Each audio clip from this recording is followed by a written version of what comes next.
In this episode 38 of the Daily Hustle Show, it is part 4 of the series of building your super team. We're talking about firing and why you must do this to continue building your business. Not only why, but how. Also, Marshall fires Sam. Broadcasting from the box that rocks and Thrive15.com world headquarters, it's the Daily Hustle with Daniel McKenna.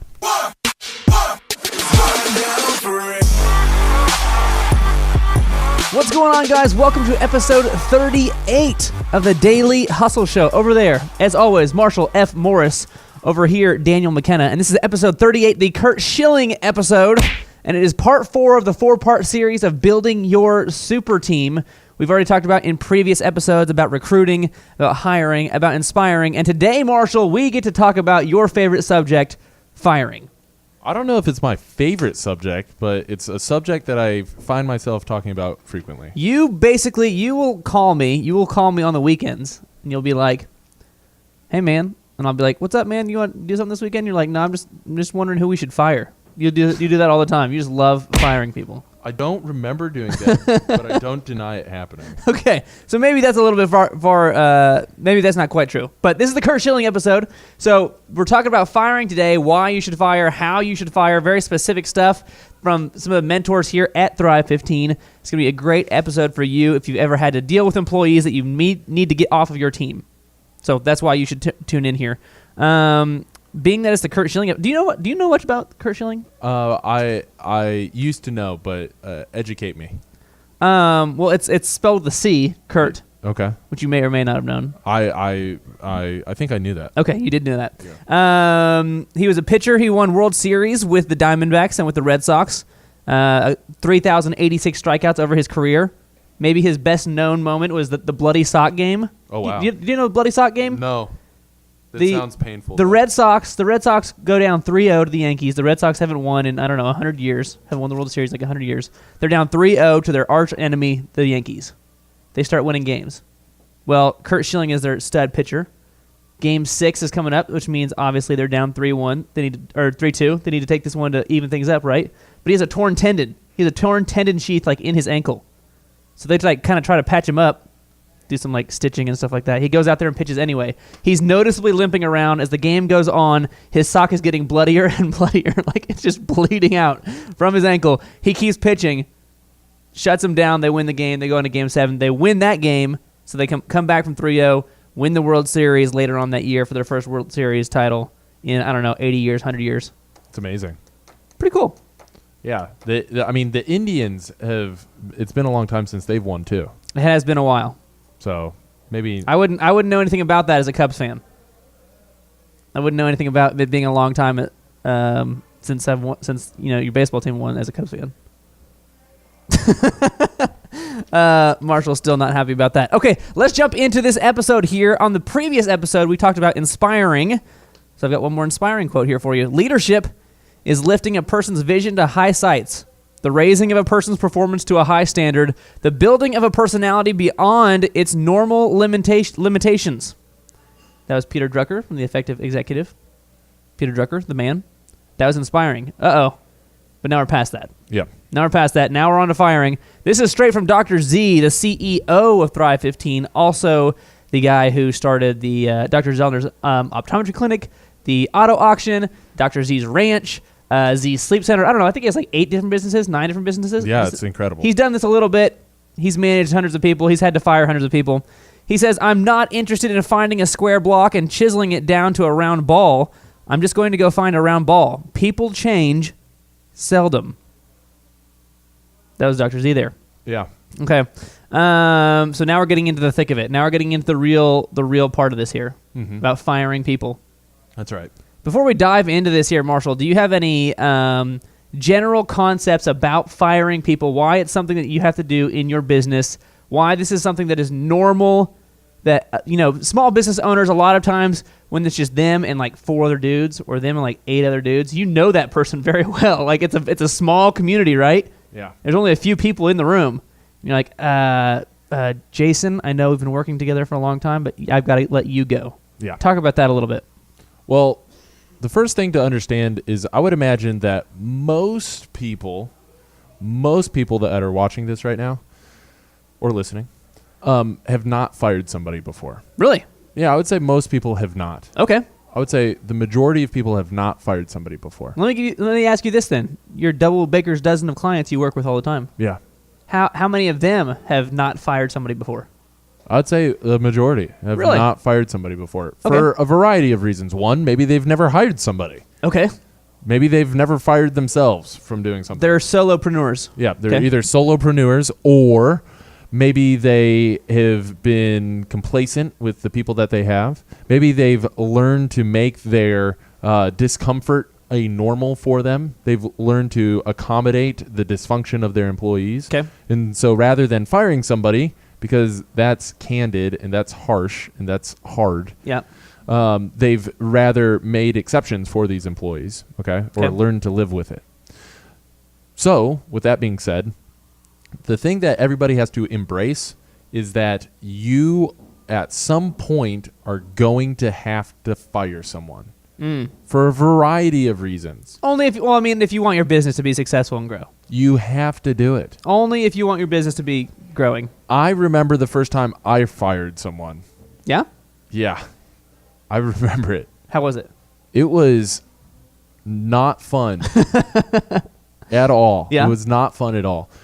There were tears. Really? From you? Yeah. There were tears. You got very emotional. And I had to become somebody I was not used to being. Okay. Not in a mean way, but in a way where I have to, disassociate myself from, what my tendencies were, what my nature was, and become the person that the business needed me to be. Yeah. And so, I get it. I understand that this is hard for a lot of people. And this episode today is designed to make it easier, and it's designed to be freeing for you as a business owner, that this is a fact of life. This is a natural process of the business life cycle. From the episode Firing Employees on Thrive15.com. If you're a Thrive15.com member, you can go on there and watch this right now. It's with Dr. Zellner and with Clay Clark. Zellner brings up the example of lifeguard training, and he says in lifeguard training, if they train you, you're a lifeguard, right? You're there to save people, that's what you're there for. They train you to, when you swim out and you're supposed to save somebody. If they're not complying, if they're not working with you and they're only dragging you down because they're freaking out, right? They're just freaking out. They're just dragging you down. They're not helping you. They're not working with you. He said they train you to then swim away. He said they train you then to just make sure they don't take you down with them. Get out of there. That's what they train you to do as a lifeguard. That's right. And he said that's how he's always thought about it with his business too. He doesn't have a plan B. This is his business. This is his livelihood. And while he wants to help as many people as possible, if they're not going to work with him and they're going to only bring him down, he's got to get out of there. He's got to let that person go. Mm-hmm. And that was his mentality going into it. So let's dive into this here. We've got some quotes. Got some quotes here for you. Zappos. Tony Hsieh from Zappos, most known for their culture, their happy-go-lucky culture, right? That's what they're known for, is a good company culture. Maybe not happy-go-lucky, maybe it's the wrong one, but everybody everybody that works there loves working there. Yeah, at least until recently. Well, they're in Vegas. Yeah, that probably helps too. Yeah. So that's the place everybody likes to work. Go ahead and read me the Tony Hsieh quote here. When people think about Zappos, they think about a great company culture where everyone is happy, yet their CEO, Tony Hsieh, what did he say, Marshall? He said, I fire those who don't fit our company culture. He fires them. Not a good fit? I'm firing you. He didn't even say, he fires people that maybe showed up late, or maybe they stole something, and maybe that's part of the not fitting their company culture. But his point was, they don't fit our company culture. They don't fit in around here. Can you talk about that a little bit? Can you talk about firing somebody because they don't fit your culture? Well, the first thing to understand is that your culture, from the previous episode, if you don't remember it, you go back and listen to it. It's on inspiring your team. And Herb Keller talks about one of the intangible things that your competitors cannot steal, they cannot copy, is culture, okay? And so that is one of your differentiators that nobody can take away from you. And so you have to protect that and guard that like a warrior, like a Spartan. Okay, you have to like guard that culture, because that culture is going to be for your employees, for your customers, for your leadership team. It's a contagious atmosphere within your office. Okay, so firing people that do not contribute to that or take away from that is something that you got to be doing constantly. You got to protect that like a police officer.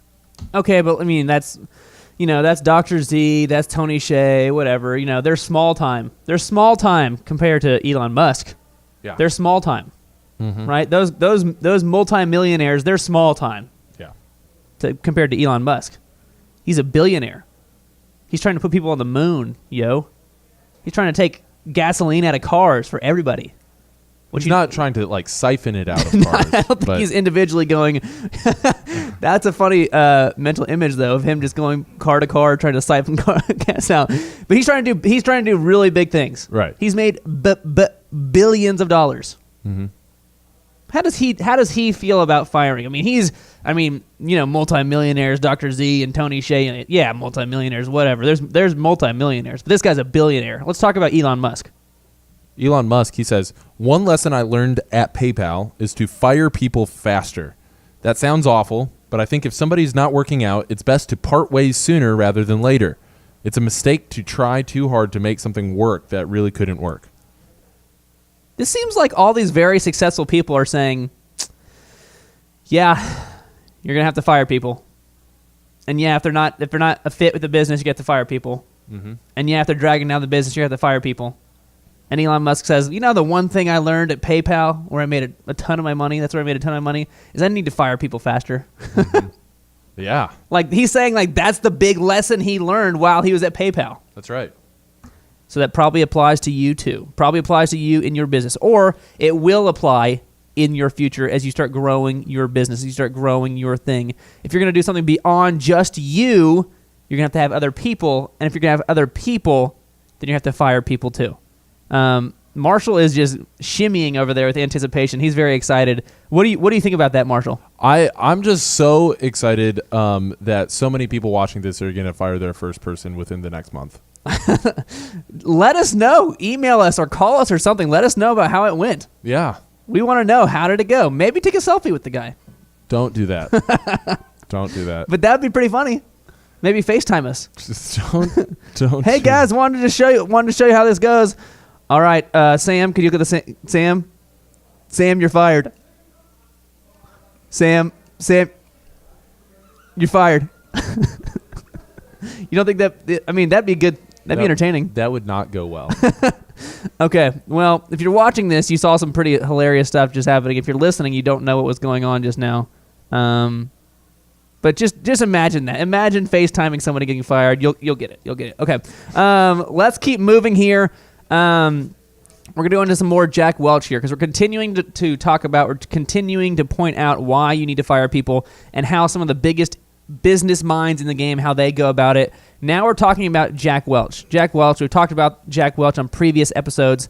He's the former CEO of General Electric, grew the company by 4,000%, which, by the way, when he became the CEO, all the pundits, all the experts said, GE is solid, GE is stable. There's nothing that Jack Welch can do. They're already big time company.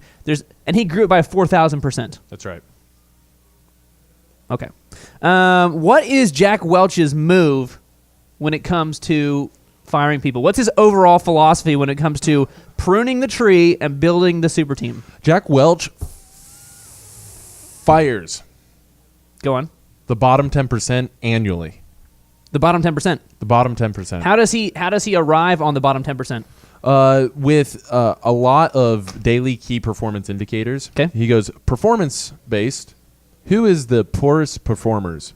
Not who needs the money the most or the least, or who's not the nicest person. Performance, results-based. Who specifically is performing the worst? Then he goes to his managers and he goes, cool. Fire them. He says, managers, tell me who your top level players are. Tell me who your bottom 10% are. And by the way, if you don't, you're fired too. Yeah, and he fires the bottom 10% of managers as well. So it's a continuous philosophy. Yeah. Obviously, GE is a giant company. So this is a lot of people every year. He says bottom 10%, if we have 10,000 employees, that means 1,000 employees, cutting them off. And we're continuing to recruit, and we're continue to hire. We're going to continue to inspire and continue to fire the bottom 10%. That's right. Why does he do that? He does that because he has to make room for improvement, okay? So if you have a glass full of dirty water, okay, and you're like, I'm going to purify this water, okay, by pouring clean water in. You got to pour some water out of the glass first before you pour in the clean water. You're getting deep now. Yeah, it's kind of a nice little thing. It's a nice little visual for I you. feel like you should have played some sort of like, I don't know, Enya type music while you... I don't know that I have Enya type music. Why are you throwing it this? Gosh. Yeah, that'll work. Go ahead and give us that one more time. Go ahead and give us your super deep water analogy you just came up with. Give me the water. Yeah, go ahead and give that, because this makes sense. It actually matters. I want to hear this again. Dan's surprised at my analogy. I was surprised that it was much better than the prison analogy I gave the other day. It was much better than that. Give me this analogy. So again. if you have a glass full of dirty water, okay, it's muddy, it's gross, okay, and you want to purify that, well, your glass is already full. If you pour in clean water into that, your cup is going to overflow. You don't have room for more water in the cup. So what you have to do is you have to pour out some of the muddy water and put in the clean water. Then when you mix it all up, it'll be a little bit more clean than when you started. Okay. Okay? And you continue to do this process over and over and over again, and eventually you will have pure water, depending on how muddy the water is that you start with. Is this an end game, or is this a continual, you will always be doing this? You've always got to be doing this. Always. Okay? Because if you don't constantly put pure water in it, Yeah. over time, it begins to grow algae. If it's Ooh. just stagnant, anybody ever seen stagnant water? Standing water? Have you ever seen that? Yes. Maybe you just like leave water in your sink too long. I would not recommend that. Okay, it's just like stagnant water. It starts to smell, and then you get the algae, and then you get that kind of like scum on it, and then you start like growing tadpoles and all kinds of crazy like the bugs that walk on the top of the water. Yeah. You get some of those. You don't want that. Your business is growing tadpoles currently. Yep. Is your business growing Is your tadpoles? business growing tadpoles? Yeah, maybe. Probably. If you're not putting in clean water.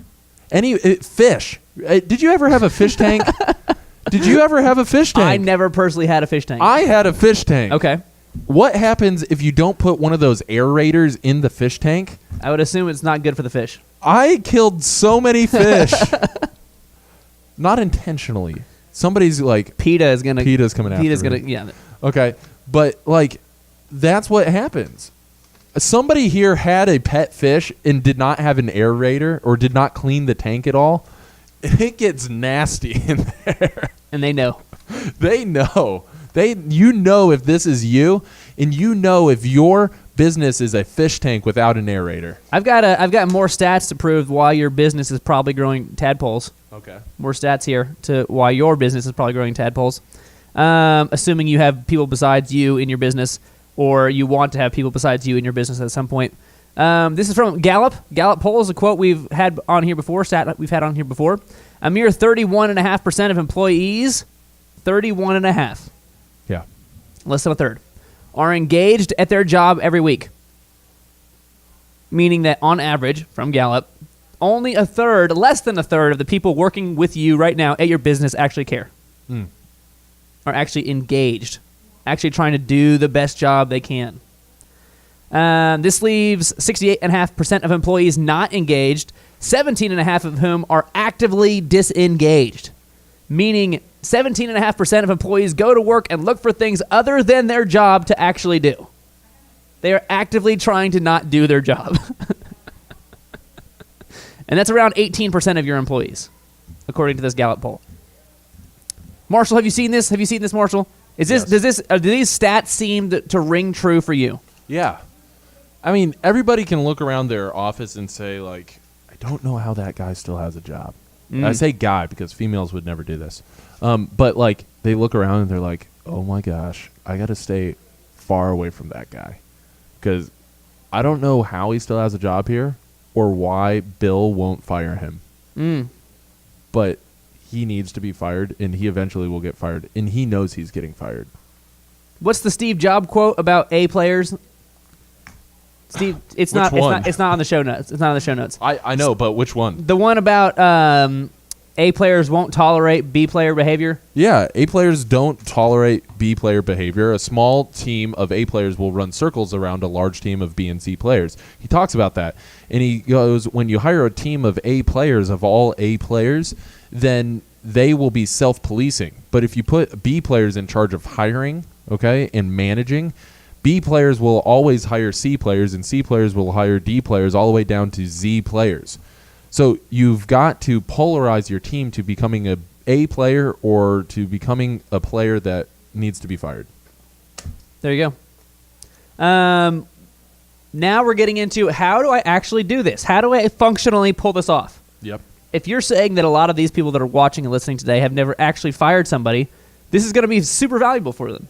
Yep. This is going to be good stuff. This is from Lee Cockrell. Lee Cockrell is one of the mentors here at Thrive 15. He also was the executive VP of Walt Disney World Resort, managed over 40,000 cast members at a time. He's probably had to fire a few people here, Marshall. This is something he's very familiar with. That's right. Okay. Lee Cockrell, talking about how to actually fire people, how to actually go about this. First thing he says is the first time you see non-performance, deal with it. Give me your take on that, Marshall. Why is Lee Cockrell saying, okay, I said, how do I fire Sam? Not this Sam. Let's say there's a different Sam. Different Sam, not this Sam. This Sam happens to be female. Female Sam. Spell Sam with a crazy C. Yeah, it's C-A-M, but it's pronounced Sam. Yeah. We're saying, Lee, how do I fire Sam? And Lee says, well, the first time you see non-performance, deal with it. What's he talking about? He's talking about if the Sam is doing something directly contradicting what he should be doing, she should be doing. I don't know if it's a he or she. It's a she. Okay. It's C-A-M, but it's pronounced Sam. Yep. She's doing, okay. Then you have to deal with that because that's a slippery slope, okay. What is okay today, she might then become entrenched and create a habit of making that mistake or intentionally not doing that. Well, if Bill is not going to follow up with me, okay, if Bill's not going to follow up with me, then I'm not going to actually do that. If he's not going to inspect what he is expecting of me, then I'm not going to do it. Why would I do it, okay? So specifically, you have to deal with it right then and there. You don't train a dog, okay, ask the dog to sit and give it a treat 2 weeks later. Okay, you don't tell the dog to stay, go to the grocery store, the dog's no longer staying, and then taser it. So what you have to do is you have to deal with it right then and there so they know that that behavior or that action will not be tolerated. That's the first thing. And then immediately you have to write them up. You have to create documentation that you have dealt with it. Documentation about the specific instance of non-performance. That's right. You realize in this episode you've talked about killing fish and tasering dogs. Yeah. Man, PETA, I'm sorry. PETA's going to drop their sponsorship of our show. Yeah. We are not going to be getting... I can't wait for our PETA sponsorship contract to come through. Okay, but talk about writing people up. Talk about the importance of actually documenting this. This is something that small businesses in general mostly don't do. This is something that in general big businesses actually do. Yeah. Talk about what this is, writing somebody up, before we move on to the next step here. Okay, so when you write somebody up, okay, you have got to document what happened, when it happened, what was the expected outcome, and how they fell short of that expectation. Okay, you have to create a documentation of that because now there is some type of reference so that when you do have to make the move to fire somebody, they go, I'm not just like deciding to fire you today. You actually have not met performance standards in these areas, and here's when they happened, okay? And it's bringing to the forefront, it's bringing transparency to where expectations have not been met or have not been achieved. Okay. It's clearly making it transparent. It's not an emotional decision. It's saying, at this point, on this date, you did this thing. We talked about it, documenting it. so that if it continues to happen, we have documentation of this behavior. That's right. Okay. Next step here, so that's the first step. Document the non-performance. First time you see it, deal with it. Secondly, this is from Lee Cockrell. If poor behavior continues, by the way, this is just how Disney handles firing people. No big deal, just how Disney does it. One of the biggest companies in the world. If poor behavior continues, formalize the issue to clearly set the expectations of the worker and clearly define what happens if those actions don't stop, and put them in a probationary period. Probationary period. Number one, it might make things real to them and change their behavior. Number two, if they don't change, it gives your company legal permission to fire someone without having to pay them unemployment wages. So he's saying, we've already talked about this. We've already documented some stuff. Okay, now we're having the formal discussion. We're saying, here are your instances of non-performance. Here are your instances of documentation. This is what you must change. If you do not change them, this is what's going to happen. That's right. And then, this is what Disney does. We're putting you on a 90-day probationary period. I can't even talk. Probationary period. Say that like 12 times fast. Wow. I dare you. Okay. Probationary period. And at the end of those 90 days, we're going to revisit this. At the end of those 90 days, we're going to talk about that, see if your behavior has changed, if your performance has changed. And if it has not changed, or if it doesn't change sometime earlier than that, if you continue along this behavior, axe, gone. Is that the sound an axe makes? I believe that's a non-oiled axe, but it's not chopping anything. Interesting. That's like when you scoot it across It's a like tile you kind of floor. like, you just grabbed the axe and went, Okay. yeah. Talk about this here, Marshall. This is a big business move. This isn't like necessarily a small business move. Small businesses in general have to be a little more agile. Yeah. If you weren't showing up to work on time, I can't tell you, hey, in 90 days we're going to revisit this, because you're like 10% of the workforce. Mm-hmm. But talk about the probationary period that Disney does here. Why does Lee make this such a big deal? Why is this the way they carry this out? It's an opportunity to give the employee time to make a change of behavior, because when they're not doing what they're supposed to be doing, it's one of two reasons. It's either they did not know or they did not care, and you have to identify which one of those is. Right. And when a big business is trying to make those decisions, okay, I want to allow for a little bit of room for objectivity rather than subjectivity. Yeah. And so this is how Lee empowers. He gives his managers latitude to fire people, okay, but they have to have not met expectations over the course of the 90-day period for them to change their behavior. And so this is his check and balance.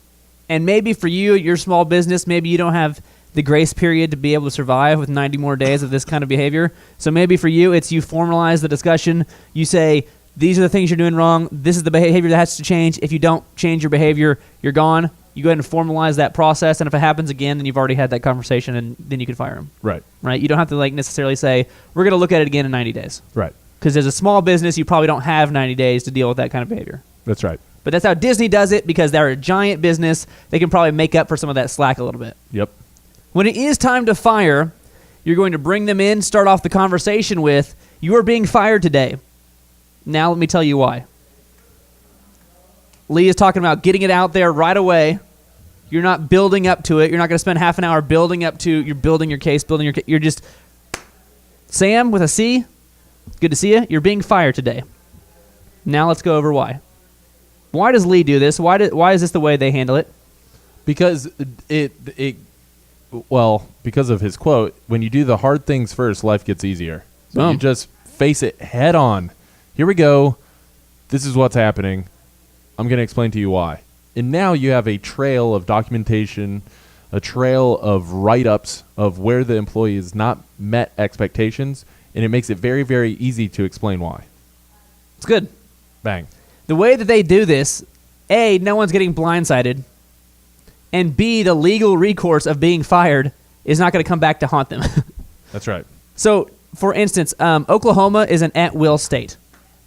It's an at-will to work state. Most states are at-will to work state, meaning that I can fire you at any point for any reason.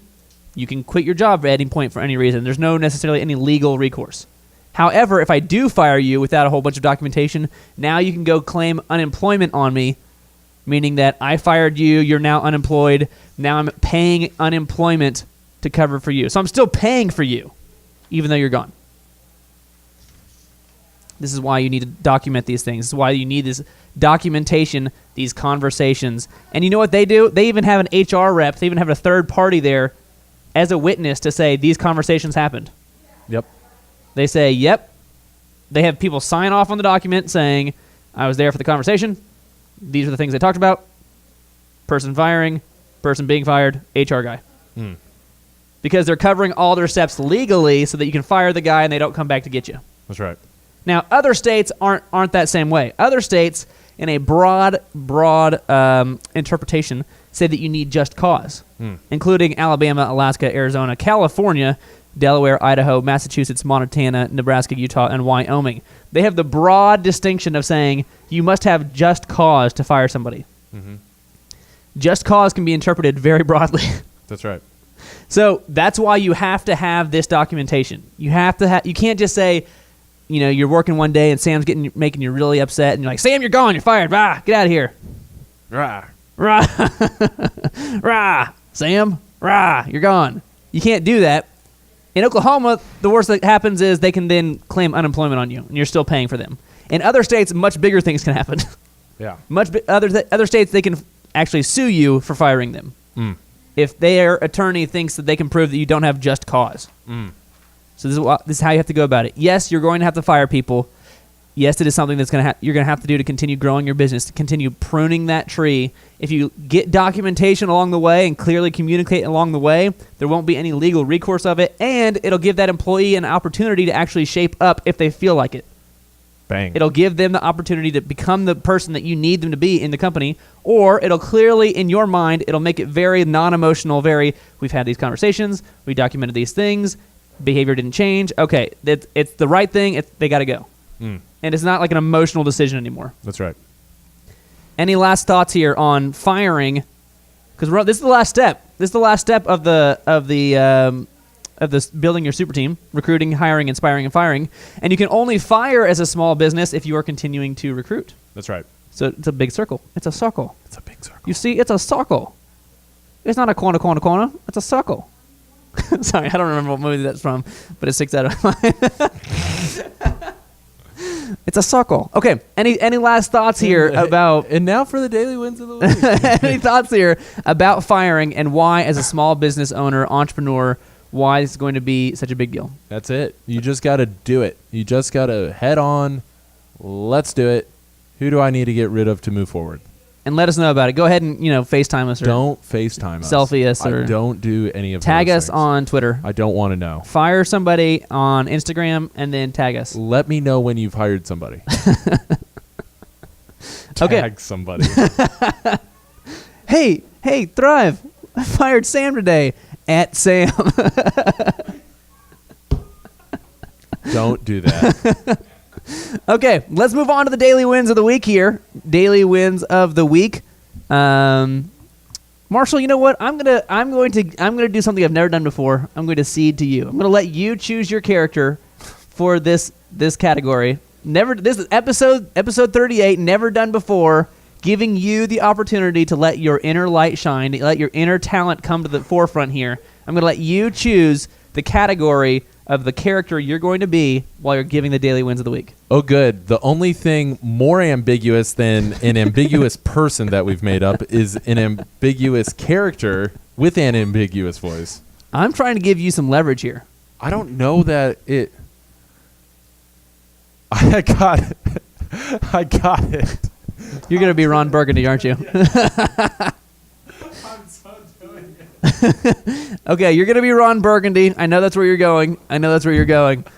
Go ahead and be Ron Burgundy and give us the daily wins of the week. Now it's time for your daily wins of the week. That was nice and short. That was well done. Well, that's going to do it for all of us here at Channel 4 News. You stay classy, San Diego. I'm Ron Burgundy. Anchorman from Anchorman. Well done doing that. That was short, concise. And you got it. You had other jokes you could have gone to, but you said, no, I'm going to go straight into the main joke. That's right. Okay.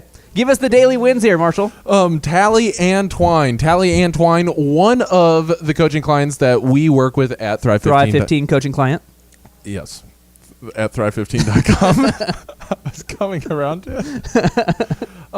You can find them at tallyandtwine.com. That's TALLEY and Twine, TWINE.com. We help them outline their unique value proposition, narrow down their focus, and why you should buy from them.